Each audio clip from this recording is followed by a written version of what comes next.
We were talking about this particular chapter. We have already discussed many concepts related to this. We are actually talking about the background to demand.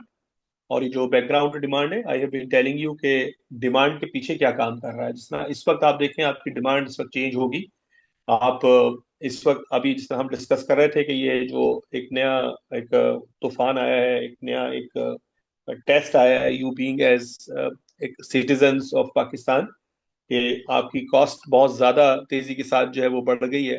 तो अब आपकी demand जो है वो change होगी। देखें, ये जो डिमांड आपकी जो चेंज होगी, इस वक्त आप जो चीजें खरीदेंगे, इसके पीछे जो चीज काम कर रही है वो बहुत सारे फैक्टर्स हैं। जिस तरह पेट्रोल प्राइसेस हैं, आपके अपने घरों की रिस्ट्रिक्शंस हैं, आपके अपने कंस्ट्रेंट्स हैं, आपकी अपनी ख्वाहिशात हैं।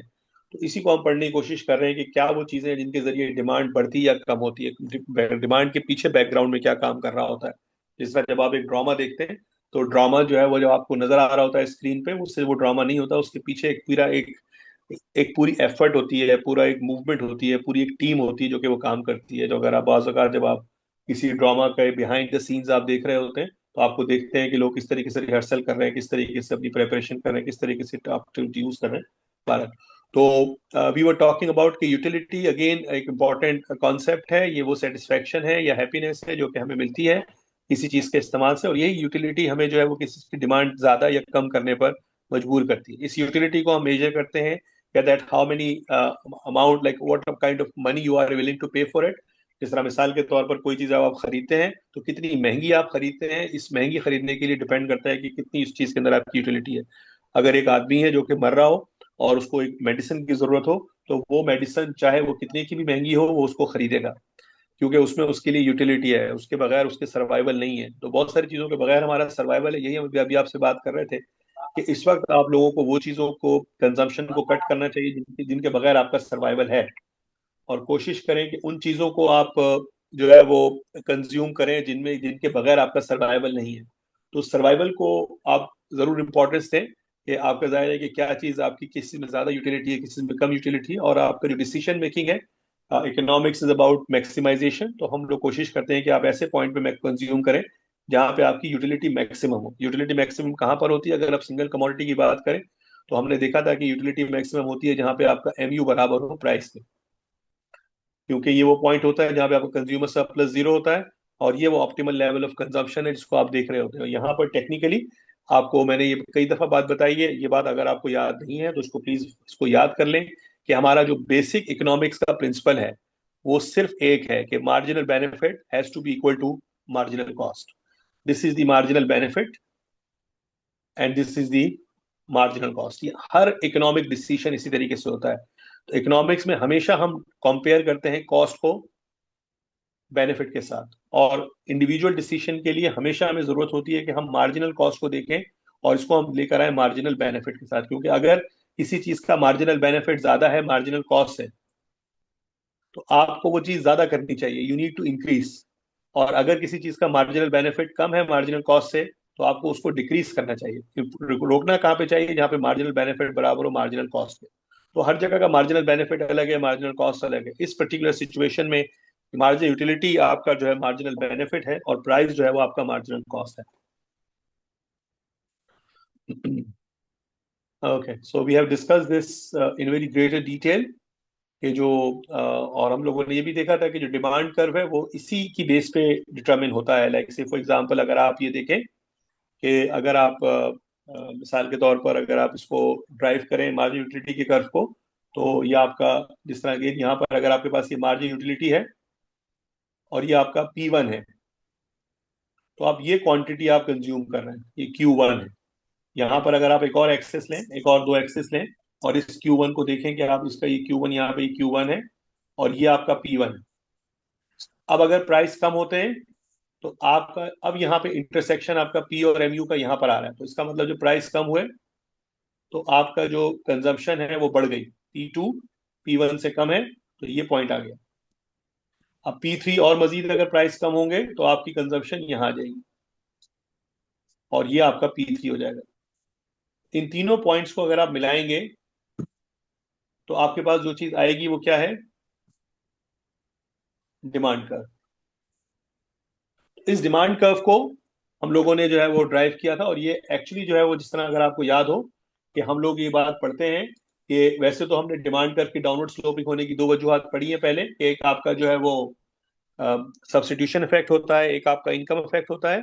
लेकिन असल में जो आपके पास जो इसके पीछे जो चीज काम कर रही होती है, मार्जिन यूटिलिटी थ्योरी भी काम कर रही होती है। यानी आप चूंकि ज्यादा चीजों को कम वैल्यू देते हैं, तो इसलिए आपको प्रोड्यूसर उस वक्त बेचेंगे जब उनके प्राइस कम होंगे, आप उस वक्त खरीदेंगे जब उनके प्राइस कम होंगे। और कम चीजों को आप ज्यादा वैल्यू देते हैं, तो आप उस वक्त भी आप खरीद सकते हैं जब उनके प्राइसेस ज्यादा हो। तो ये थोड़ा सा आप लोगों को I just mention you earlier on this is well. Okay, so market demand curve आपको पता है कि अगर आपको इकोनॉमी में, अगर आपको पता है कि दो लोग हैं और अगर कीमत किसी चीज की 100 रुपए है, प्राइस जो है वो 100 रुपए है, और मार्केट में सिर्फ दो लोग हैं, एक आदमी इस 100 रुपए पे खरीदता है 10 किलो, और दूसरा आदमी इस प्राइस पे खरीदता है 20 किलो। तो अगर आप मार्केट का डिमांड कर्व बनाएंगे, तो मार्केट डिमांड कर्व में 100 रुपीज पे जो टोटल डिमांड होगी वो 10 + 20, जो कि 30 होगी। तो यहाँ पे 30 जो है वो ये हॉरिजॉन्टल समेशन कहलाता है। तो ये डिमांड कर्व जो है वो आपका मार्केट डिमांड कर्व होगा। तो मार्केट डिमांड कर्व में हमारे पास हॉरिजॉन्टल समेशन होता है मुख्तलिफ क्वांटिटीज का, जो लोग एक मखसूस प्राइस पे बाय करने को तैयार है। जिस तरह 100 रुपीज पे individual one is willing to buy 10 kg and individual two is willing to buy 20 kg। तो total summation is 20 + 10 which is equal to 30। Okay,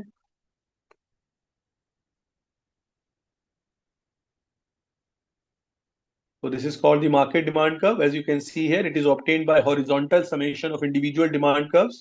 ये वही होता है कि एक मखसूस प्राइस पे आप, एक आदमी जो है वो 10 किलो खरीद रहा है, दूसरा आदमी 20 किलो खरीद रहा है, तो टोटल मार्केट में जो परचेजिंग होगी उस प्राइस पे वो होगी 30 किलो की। तो बहरहाल ये हम लोगों ने डिस्कस किया था। और ये भी एक हमने लॉ डिस्कस किया था इक्वी मार्जिन यूटिलिटी का, कि आप हमेशा जब आप डिसाइड कर रहे होते हैं बिटवीन टू गुड्स, देखिए एक गुड के अंदर तो आपका एक सिंपल रूल है। वो सिंपल रूल क्या है कि आपके पास एक ही चीज है और उसी एक चीज के लिए आपके पास दो चीजें हैं, दो दो कॉन्सेप्ट हैं, एक तो मार्जिनल बेनिफिट और दूसरा मार्जिनल कॉस्ट। तो आप उसका मार्जिनल बेनिफिट है मार्जिनल यूटिलिटी, और मार्जिनल कॉस्ट है उसका प्राइस। तो आप इस पॉइंट पे आप जाके अपना कंजप्शन कर लेते हैं। लेकिन when you are consuming two commodities, अब यहाँ पर जो चॉइस है वो आपकी दो कमोडिटीज से है। लेकिन अगर आप मिसाल के तौर पर आपको जो इंजॉयमेंट है, you are getting more enjoyment from A. More enjoyment का मतलब क्या है? Additional utility from A is greater than additional utility from B. If additional utility from A is greater than additional utility from B, तो इसका क्या मतलब होगा? What you should do in this situation? You should consume more A and less B. अगर MUB is greater than MUA, तो you should consume more B and less A. आपको उस वक्त अपनी कंजम्पशन आपकी ऑप्टिमाइज होगी जहां पे MUA बराबर होगा MUB के। लेकिन इसमें एक चीज और हम जरूर देखने की कोशिश करते हैं, कि इसको हम देखते हैं आपकी जो अमाउंट आप स्पेंड कर रहे होते हैं ए पर और बी पर। इनका अमाउंट स्पेंड करने के लिए हम यहाँ पर एक ये देखते हैं कि आप अगर 1 रुपया खर्च करें ए पर, क्योंकि असल में जो डिसीजन है वो इंडिविजुअल गुड्स के लिए यही है, MU over is equal to P. तो इंडिविजुअली ये है और इंडिविजुअली ये है, इन दोनों को हम कंपेयर करते हैं इंडिविजुअल से, कि अगर आप एक चीज की पैसे प्राइस खर्च करते हैं तो आपको कितनी यूटिलिटी मिलती है। मिसाल के तौर पर जब आप 1 रुपया, इवन अगर आप $1 खर्च करते हैं एक्स पे, तो आपको कितनी यूटिलिटी मिलती है, और वही डॉलर अगर आप वाई पे खर्च करते हैं तो आपको कितनी यूटिलिटी मिलती है। इसको इक्वल करने की जरूरत होती है जब आप देखना चाहते हैं कि आपकी कितनी मैक्सिमम यूटिलिटी है। तो हम यहाँ पर MUA को डिवाइड कर देते हैं PA से। जब हम PA से डिवाइड करते हैं तो हमें ए की यूटिलिटी मिल जाती है additional per unit of dollar, और इसी तरीके से MUB में हमें यूटिलिटी मिल जाती है बी की पर यूनिट ऑफ डॉलर। तो this is per unit of dollar. $1 अगर आप ए पे खर्च करेंगे तो आपको ये यूटिलिटी मिलेगी, $1 वही डॉलर आप बी पे खर्च करेंगे तो आपको ये यूटिलिटी मिलेगी। अब दोनों जब बराबर होंगे तो आपकी कंजम्पशन रुक जाएगी। लेकिन अगर इस तरह से हो, आप $1, या अगर आप ग्रेटर इक्वल टू की जगह ग्रेटर साइन हो, इस तरफ मुख का हो इसका, अगर $1 खर्च करने से आपको यू से ज्यादा यूटिलिटी मिल रही है, ए से ज्यादा यूटिलिटी मिल रही है और बी से कम मिल रही हो, तो आप ए ज्यादा खरीदेंगे। और इसी तरीके से अगर इस तरीके से हो कि आपको 20 से ज्यादा यूटिलिटी मिल रही हो $1 खर्च करने से, और ए से कम मिल रही हो, तो आप बी पे ज्यादा पैसे खर्च करेंगे, ए पे कम खर्च करेंगे। ठीक है ना? तो ये और जाहिर है, लेकिन ऑप्टिमम कहाँ पे होगा आपका? जहां पर आपकी दोनों से आपके यूटिलिटी जो है वो बराबर होगी जब आप $1 खर्च करेंगे। Okay, so why this rule works? Suppose the marginality of A is much higher than the goods relative to the prices. Then a consumer can increase satisfaction buying more of A and buying less of B because of diminishing marginal utility. जब आप एक चीज ज्यादा खरीदेंगे तो उसकी utility कम हो जाएगी, तो वो दोनों एक वक्त आके बराबर हो जाएंगे अगर इससे ज्यादा मिल रही है। ओके, तो हमने ये भी डिस्कस किया था कि लोग जो है वो आमतौर पे जो डिसीजन ले रहे होते हैं, they take decisions for future. तो ये जो डिसीजंस होते हैं दे इन्वॉल्व रिस्क। तो हर किसी का डिसीजन मुख्तलिफ होता है। कुछ लोग रिस्क लेना चाहते हैं, कुछ लोग रिस्क लेना नहीं चाहते। कुछ लोग जो है वो आपको मतलब ये कि कुछ लोग मार्केट में रिस्क टेकर होते हैं, कुछ लोग मार्केट में रिस्क एवर्स होते हैं। तो उसी हिसाब से वो डिसीजंस लेते हैं। ठीक है, तो हम लोगों ने डिस्कस किया था ये। ये जो लास्ट चीज हम जो डिस्कस कर रहे थे, जो कि सबसे इंपॉर्टेंट कॉन्सेप्ट है हमारा, वो है इंडिफरेंस कर्व का। अगेन आपको याद होगा कि इंडिफरेंस कर्व के बारे में हम लोगों ने स्टडी किया था कि इंडिफरेंस का मतलब क्या होता है। कि जब आप कहते हैं इनडिफरेंस, इन डिफरेंस, डिफरेंस का मतलब होता है when you are different between two goods. अगर इनडिफरेंस होगा तो इसका मतलब है कि यू आर नॉट डिफरेंट। तो इनडिफरेंस का मतलब होता है ऐसा कर्व जिसपे आपके पास कोई डिफरेंस नहीं होता। Difference in terms of, difference in terms of, क्या ख्याल है आपका? Difference in terms of what? किस चीज में डिफरेंस नहीं होता?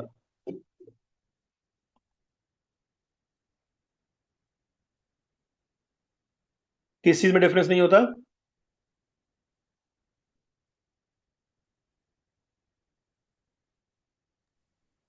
सर जब यूटिलिटी बराबर नहीं दे रहा हो। जी, सब यूटिलिटी बराबर हो। अगर तमाम यूनिट्स की जो कंजम्पशन बंडल्स हैं उनकी यूटिलिटी सेम हो, तो आप उनमें इंडिफरेंट होंगे। मिसाल के तौर पर, यहाँ पर हमारे पास जो आपके पास स्क्रीन में एग्जांपल लिखी हुई है कि अगर आपके पास एक बास्केट है जिसमें 4 ऑरेंजेस हैं और 3 पेयर्स हैं, और एक और बास्केट बी है जिसमें 2 ऑरेंजेस और 5 पेयर्स हैं, तो सपोज करें दो ऑरेंज कम करके अगर आपको 3 पेयर ज्यादा मिल जाते हैं तो आप you are equally happy. This is called indifferent points, they are called indifferent consumption bundles. आपके पास दूसरे बास्केट में देखें ऑरेंजेस कम है, लेकिन जाहिर है उसके साथ साथ आपके पेयर्स बढ़ गए।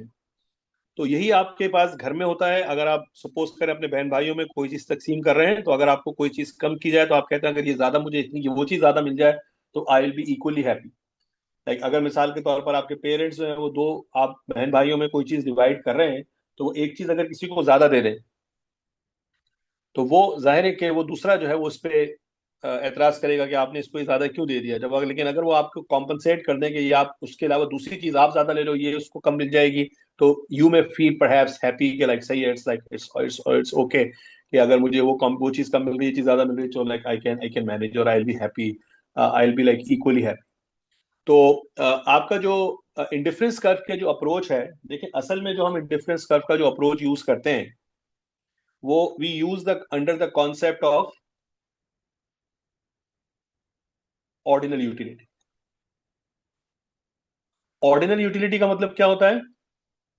This is the method of actually ordering your preference. जब आप अपनी ऑर्डरिंग करते हैं, देखें ऑर्डरिंग का मतलब क्या होता है कि आपका सबसे ज्यादा preferred, most preferred and least preferred, ये दो एक्सट्रीम्स होते हैं। कोई चीज होती है आपकी मोस्ट प्रिफर्ड और कोई चीज होती है आपकी लीस्ट प्रिफर्ड। लाइक से फॉर एग्जांपल, अगेन जिस तरह मैंने आपको एग्जांपल दी थी कि अगर आप एक कोल्ड ड्रिंक्स की बात करें, सीडीज कोल्ड ड्रिंक्स, तो आपका मोस्ट प्रिफर्ड ब्रांड है से फॉर एग्जांपल पेप्सी, और लीस्ट प्रिफर्ड ब्रांड है से for example seven. Now this is the most preferred and this is the least preferred. Like अगर आपके पास चॉइसेस हो तो आप सबसे पहले यू विल ग्रैब पेप्सी। लेकिन अगर आपको पेप्सी ना मिले तो perhaps you can go for Mirinda, and then you can go for like say for example और कौन कौन सी ड्रिंक्स होती है भाई? सर जी जी। अगर हम ड्रिंक्स के अलावा नूडल्स की मिसाल लें लाइक कनौर और सूप, तो मोस्टली हाँ लोग कनौर वन प्रेफर है, एंड सूप जो है वो सेकंड प्रेफर है उनकी, तो ये हो सकता है ना? जी जी, बिल्कुल हो सकता है। और यहाँ पे बीच में हो सकता, बीच में और कोई ऑप्शन नहीं आता इनका? आप देखिए ये दो चीजों के नहीं दरमियान है, तो सर, बस जाहिर है कि कनौर और ये, सूप ही आते हैं। सॉरी। बस सिर्फ दो ही हैं, कनौर और सूप है, इसका अदरवाइज कोई ब्रांड नहीं है। और भी ब्रांड्स होंगे, लेकिन बहरहाल ये कि अगर आपके पास दो ही ऑप्शन है तो फिर जाहिर है कि ये ज्यादा प्रेफर्ड है, ये लेस प्रेफर्ड है। तो इसी तरीके से अगर आपके पास एक सीरीज ऑफ, ये देखिए ये आपकी प्रेफरेंस लिस्ट है, ये आपकी प्रेफरेंस लिस्ट है। जिसका मिसाल के तौर पर जब आप बाहर खाना खाते हैं तो उसके बाद आपके पास एक वेटर आता है, वेटर आपसे पूछता है कि आपने कौन सी ड्रिंक लेनी है। अब हर एक से पूछा जाता है कौन सी ड्रिंक आपको चाहिए, आप कौन सी ड्रिंक मंगवाते हैं?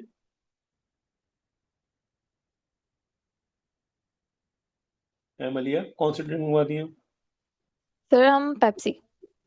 जी, अगर अब देखिए, अगर सपोज करें वो ये कहता है कि हमारे पास पेप्सी नहीं है, like for example you are asking him to bring Pepsi for you, अगर वो आपसे कहता है कि पेप्सी नहीं है, तो फिर उसको आप ऑल्टरनेट ऑप्शंस देते हैं।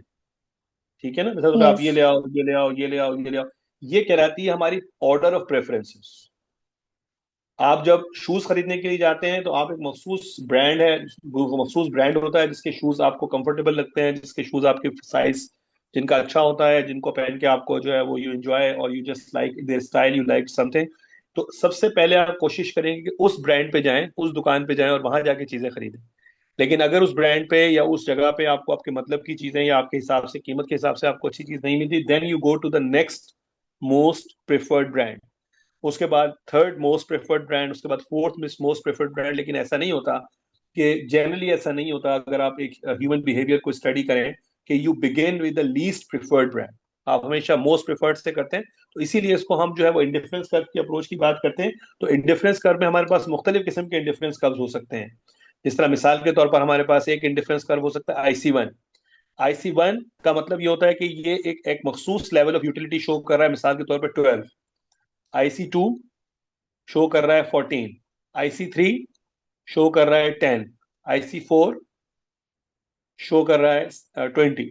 अब अगर आप इनको देखेंगे तो सबसे पहले सबसे लीस्ट ये है, उसके बाद ये है, नंबर वन पे ये आएगा, ये आपके पास इंडिफरेंस कर्व होगा, ये नंबर टू पे ये होगा, नंबर थ्री पे ये होगा, और नंबर फोर पे ये होगा।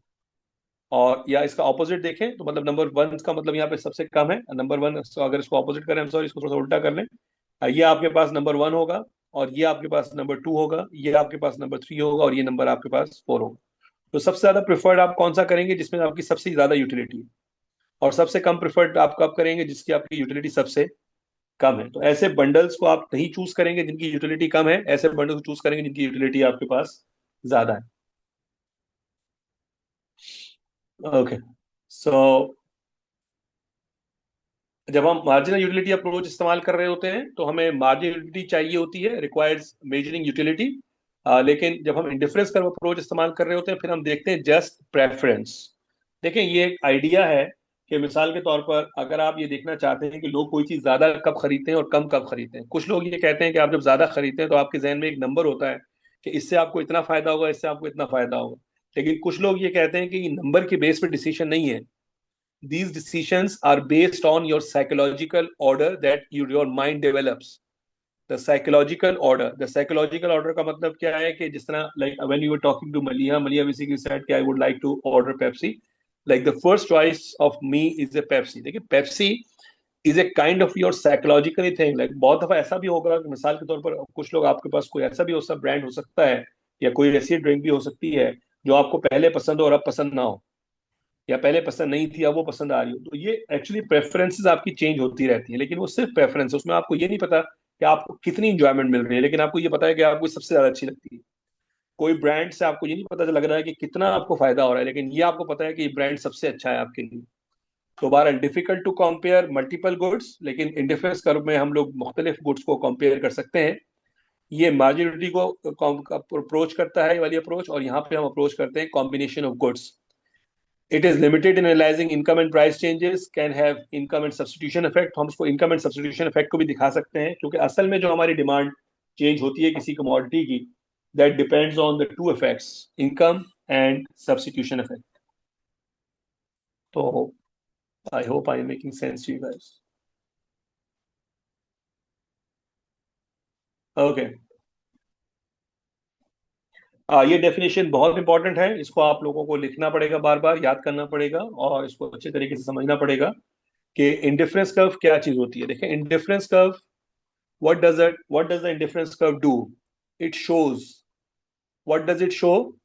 All combinations of x and y of two goods. In two goods को आप एक को x कह दें, एक को y कह दें, that give a consumer the same level of satisfaction, equal utility. तो a corresponding indifference curve set is a table listing these combinations. अगर आपको एक indifference curve draw करना हो तो वो ऐसे combinations आपको बताएगा जिनसे आपको, अगर मिसाल के तौर पर 10 यूटिलिटी मिल रही है तो हर उस कॉम्बिनेशन से 10 यूटिलिटी मिलेगी. दो ऑरेंज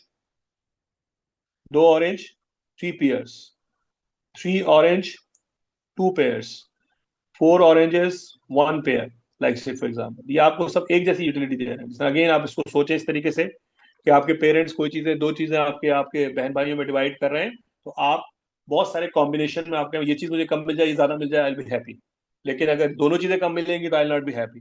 दोनों चीजें किसी को ज्यादा मिलेंगी तो I will not be happy. लेकिन मुझे एक चीज कम और ये चीज मिल जाए, इसकी जगह इसको आप रिप्लेस कर दें, I will be like I will not complain about this. Okay.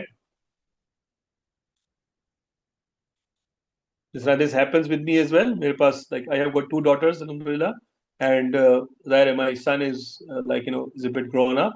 So when I divide them, the things basic, I have to compensate, for taking one thing away from them to just by just giving them more of that. तो they actually have got always their own set of preferences. कि अगर मैं उनको, अगर मिसाल के तौर पर एक को जो है वो 2 जूस दे रहा हूँ और एक चॉकलेट दे रहा हूँ, तो ज़ाहिर है उसको 2 चॉकलेट और एक जूस दे के वी कैन कॉम्पनसेट करना चाहिए. Like this is a combination perhaps I will be happy with.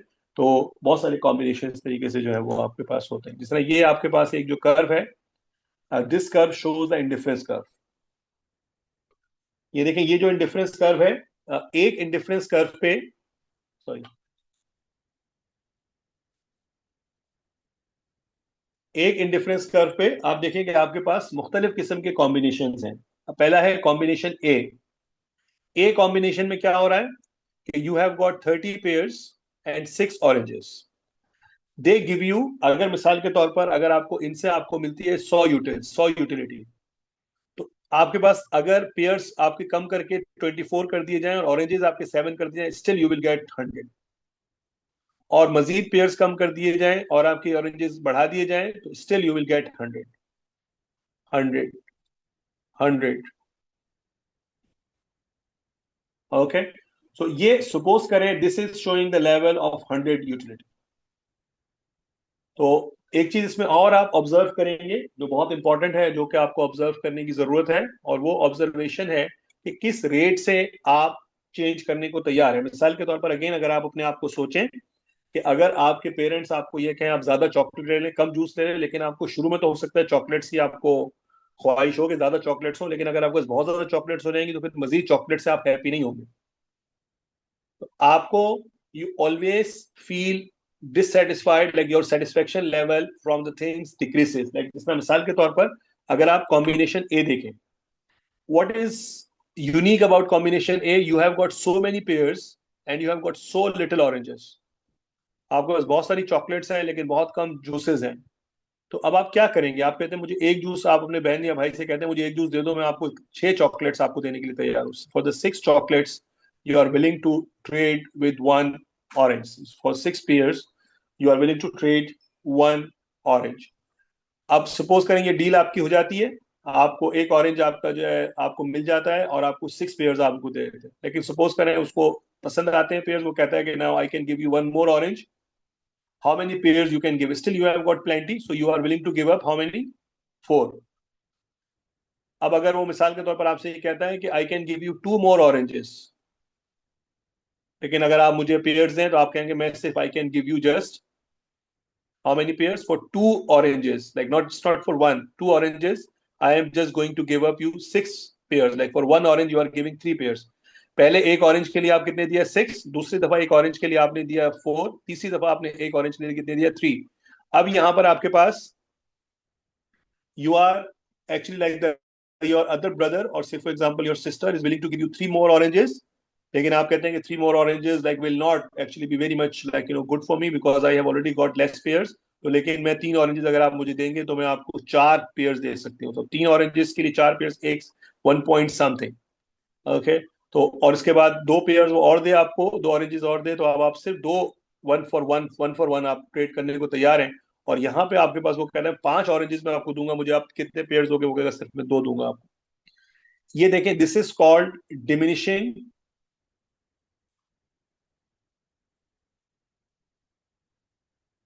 Rate of substitution. ठीक है, पहले सबसे पहले वाले लेवल पे you are willing to give 6 for 1, then 4 for 1, then 3 for 1। देखिए यहां पर आपका हमेशा सब्सटीट्यूशन जो है वो उसका रेट कम हो रहा है। You are for the same quantity of oranges you are giving up initially more and then less, then less, and then less.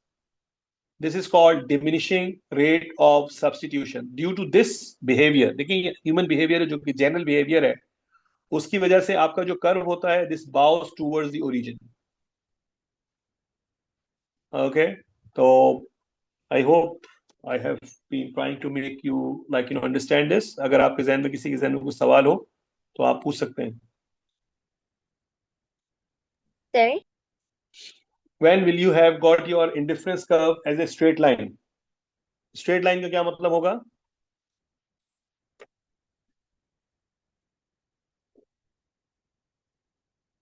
देखिए यहाँ पे आपके पास y है, यहाँ पे आपके पास x है। अभी तो हमने देखा कि हमारा जो इंडिफरेंस कर्व वो इस तरीके का है, लेकिन अगर हमारा इंडिफरेंस कर्व इस तरीके का हो, ये कब होगा?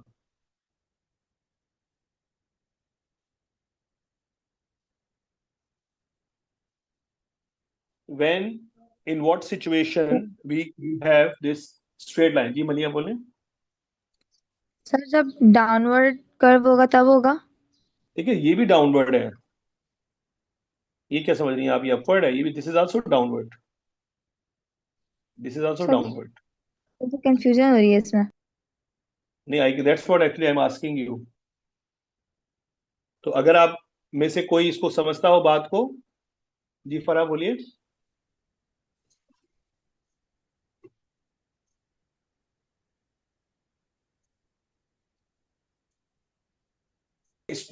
What is the characteristic of a straight line? Straight line का स्लोप कैसा होता है? चेंज होता है कि सेम रहता है?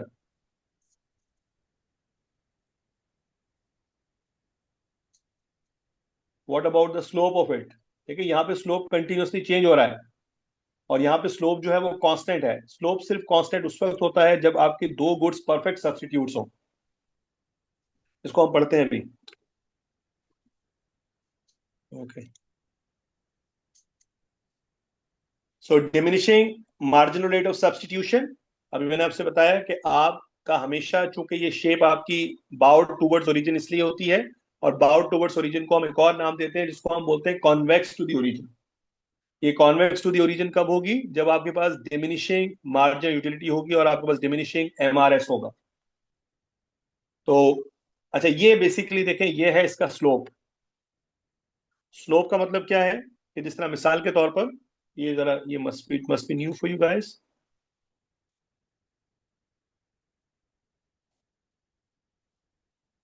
Okay,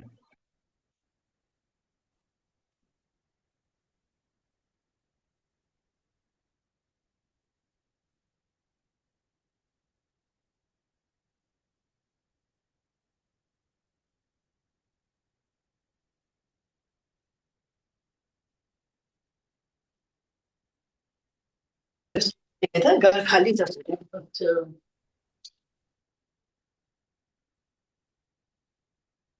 ji okay,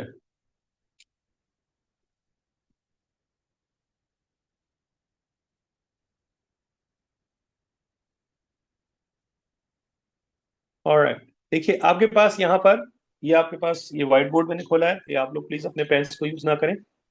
Bilal Hussain and that, like don't do this. आप लोग Libanas and these all people, like, remove this drawing. Don't draw. Bilal Hussain, draw it. Like, Reeba, ये आप लोग अपना इस्तेमाल नहीं करें पेन को. Let me do that. अच्छा देखिए, आपके पास यहाँ पर देखें, आपके पास ये इंडिफरेंस कर्व है. इस इंडिफरेंस कर्व में आप you move from point A. Why are you drawing this?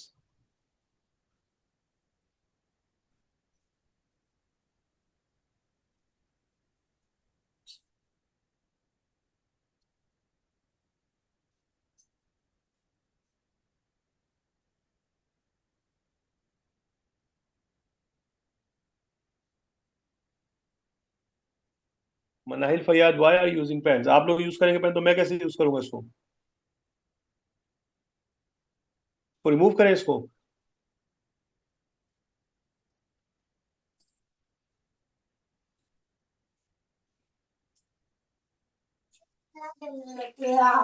हाँ चुप.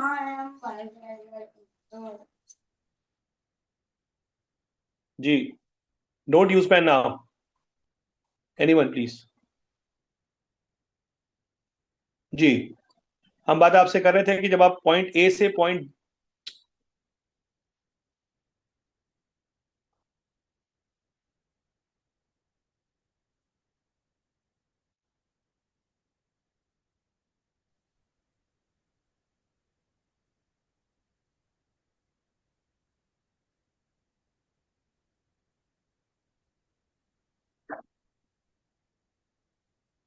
जी, जब आप पॉइंट ए से पॉइंट बी पर मूव करते हैं, you move from point A to point B. This is your point A, this is your point B. तो आपको ये चीज, हम ये बात जानते हैं. Bilal Hussain, don't use your cursor please. अपने माउस को कंट्रोल करें.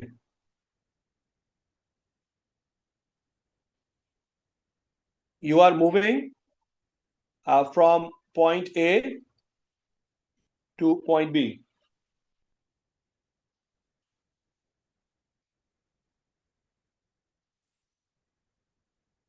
And this movement from point A to point B, actually your utility is the same. देखिए, जब आप point A से point B में जा रहे हैं, तो what exactly are you doing? You are increasing X and you are reducing Y.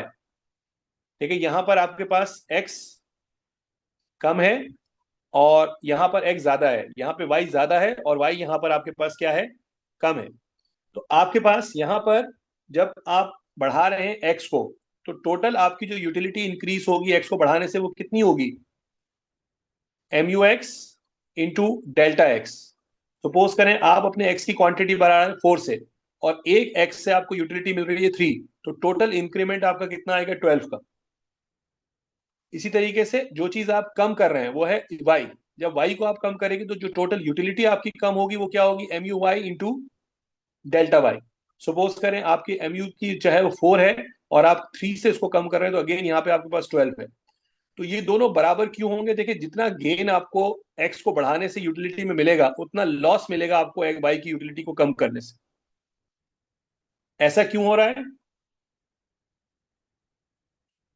क्योंकि दोनों पॉइंट्स पे आपके पास point A and point B, आपके पास क्या सिचुएशन है कि यूटिलिटी इज द सेम. बात समझ आ रही है आपको? तो यहां पर आपके पास, अगर आप यहां पे इसको,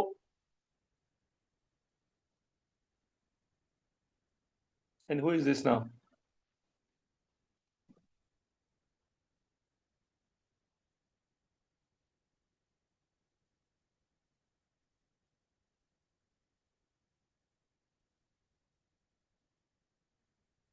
तो ये this is the derivation of your MRS. MRS क्या होता है? Delta Y over delta X on your indifference curve, और ये बराबर होता है MUX ओवर MUY से.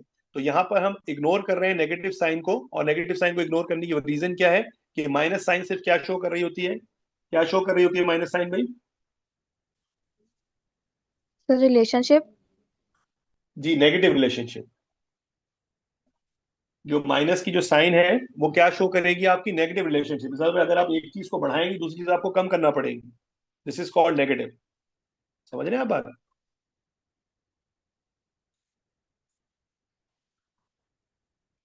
तो ये जो आपकी जो MRS है, जो डिक्रीज हो रहा होता है, ये डिपेंड कर रहा होता है रेशो पे कि आपको एक्स से एडिशनल यूटिलिटी कितनी मिल रही है और वाई से एडिशनल यूटिलिटी कितनी मिल रही है। समझ आ रही बात आपको? इसको हम देखेंगे। अच्छा, ये जो वो केस था जो मैं आपसे डिस्कस कर रहा था कि अगर आपका इंडिफरेंस कर्व स्ट्रेट लाइन हो। स्ट्रेट लाइन का क्या मतलब होता है? Constant slope. स्लोप चेंज नहीं हो रहा। स्लोप किस वक्त चेंज नहीं होता? जिस वक्त दो चीजें आपके लिए परफेक्ट सब्स्टिट्यूट्स हों। आप एक्स को जितना पसंद करते हैं उतना ही वाई को पसंद करते हो, जितना वाई को पसंद करते हो उतना एक्स को पसंद करते हो। फिर ज्यादा कम तादाद की बात नहीं होगी, एक ही मखसूस रेशो होगा जिसकी बेसिस पे आप ट्रेड ऑफ करेंगे। यहां पर आप ये देखें कि आपका जो इंडिफरेंस कर्व होगा वो स्ट्रेट लाइन होगा, और स्ट्रेट लाइन का मतलब क्या है कि आपका स्लोप जो है वो हमेशा सेम रहेगा। You will always be willing to give a same amount of Y to get a same amount of X. समझ आ रही बात आपको? और अगर आपके ख्याल में आपका इंडिफरेंस कर्व कैसा होगा अगर आपकी गुड्स जो है वो परफेक्ट कॉम्प्लीमेंट्स हों, तो बताएगा आप में से? परफेक्ट कॉम्प्लीमेंट्स कौन से होते हैं? Which two goods are called perfect compliments?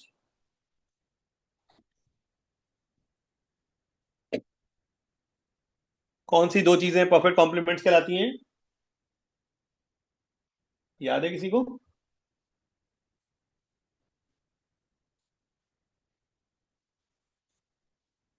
हमें किसी को याद है?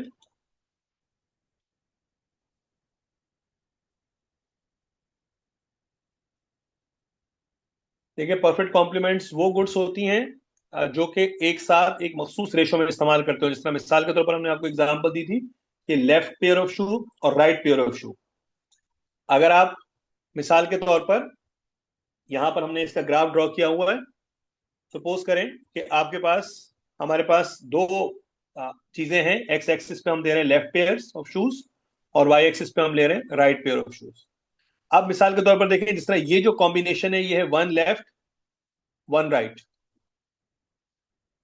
अब इस पॉइंट पे आपको सिर्फ यूटिलिटी मिलेगी, लेकिन अगर आपके पास टू लेफ्ट शूज हो और वन राइट हो, ये पॉइंट, तो क्या होगा? आपकी यूटिलिटी में कोई चेंज नहीं आएगा, क्योंकि आपको सिर्फ फायदा जो है वो उस वक्त होगा जब आपके पास एक लेफ्ट हो और एक राइट हो।